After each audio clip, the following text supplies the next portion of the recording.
দেখেছি টেলিভিশনে, বলে যে আপনার সাথে একটু দেখা করবে, আপনার অ্যাডভাইস নিতে চায়, আপনি অনেকদিন পলিটিক্সে আছে।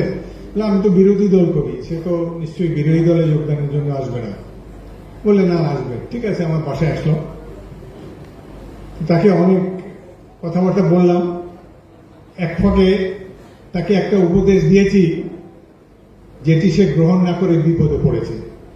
তাকে আমি বলেছি, যা করো না করো আওয়ামী লীগ কোনদিন করবা না। তো সে এটা শুনে একটু বিমর্ষ হলো। তার ধারণা আওয়ামী লীগে গেলে মন্ত্রী হবে, এটা হবে, ওটা হবে, এমপি তো হবেই। আমি তাকে বললাম, দেখো, আমিও তোমার মতোই খেলোয়াড় ছিলাম, আমাদেরও পরিচিতি ছিল। একসময় পাকিস্তান জাতীয় দলে আমি একাই বাঙালি ছিলাম, আমাদের অনেক সুযোগ সুবিধা নিতে পারতাম আমরা। কিন্তু খেলোয়াড়ি অবস্থায়, জাতীয় দলে খেলা অবস্থায় রাজনীতিতে যোগদান করা, এটি আমার ঠিক মনোভূত হচ্ছে না।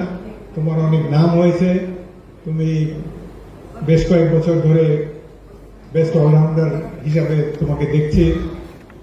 তুমি এক নম্বর রাজনীতিতে এখন যেও না, আর গেলে এই দলটি আর বেশি দিন তার আয়ু নাই। সে চুপচাপ করে তারপর খানিকক্ষণ পরে চলে গেল।